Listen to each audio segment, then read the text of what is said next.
Eh bien salut à toutes et à tous, c'est Or404. Aujourd'hui on se retrouve pour une nouvelle vidéo pour vous donner tous les détails qu'on a pour l'instant sur le projet commun entre Alpha One et Nekfeu.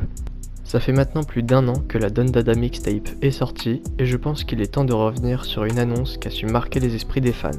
Dans AAA, Nekfeu annonce à la fin du morceau un projet commun probablement entre lui et Philippe Fling. Projet commun sortira le jour J. Ce n'est pas la première fois que les deux artistes se réunissent sur un même projet, voire de créer un projet ensemble, car cela s'est déjà produit, comme sur En sous-marin. Une mixtape de 9 titres sortie en 2011, qui inclut notamment un morceau que vous devez sûrement connaître, qui est Monsieur Sable. Alpha One s'est déjà exprimé sur la venue d'un autre projet dans Starkey et Hutch, le second morceau d'Une main lave l'autre. Je sors des projets quand je veux, je fais des morceaux puis je les jette dans le feu. Ça c'est le 1 et je reviendrai dans le 2. Fal Philippe Maurice très dangereux. On peut imaginer plusieurs choses, comme la sortie d'un second album, ou bien de ce fameux projet commun. Ce qui est intriguant, c'est qu'Alpha One utilise le mot feu, qui nous rappelle le surnom de Nekfeu, et le mot projet, qui pourrait confirmer les dires de Nekfeu dans Maléville.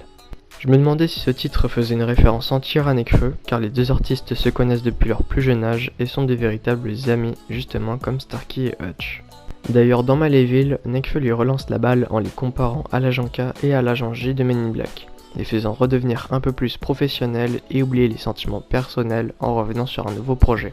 Philippe Flingo, c'est l'agent K, c'est l'agent J.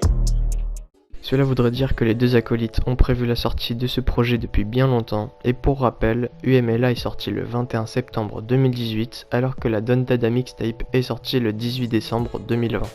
C'est évidemment une hypothèse que je donne, rien de ce que je dis n'est sûr, mais je trouvais que cette coïncidence était plutôt intéressante. Le 28 octobre 2021, le compte Twitter Culture poste un tweet avec la question suivante: quel album commun réalisable pourrait faire trembler le rap FR selon vous?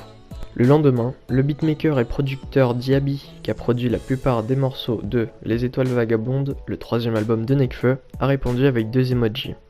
Un emoji avec la forme d'un pistolet et l'autre avec la forme d'une flamme, signifiant Flingue et Feu, le surnom des deux compères. Pour finir cette vidéo, lors du The Event 2021, le tweetos et streamer Amine Mathieu a proposé en Donation Goal un live posé avec Nekfeu et Dooms qui fut atteint et qui va être réalisé durant l'année 2022.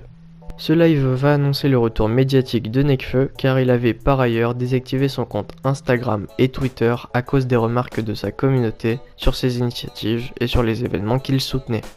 Ce retour est positif car le rappeur n'avait plus donné de nouvelles à part dans quelques sons sortis en featuring cette année, tels que On y est, Jeune d'en bas, Agent Orange, Spécial et C'est quoi le Del. Voilà, c'est déjà la fin de cette vidéo, j'espère qu'elle vous a été utile. N'hésitez pas à vous abonner, à liker et à donner votre avis en commentaire. C'était Or404, ciao ciao.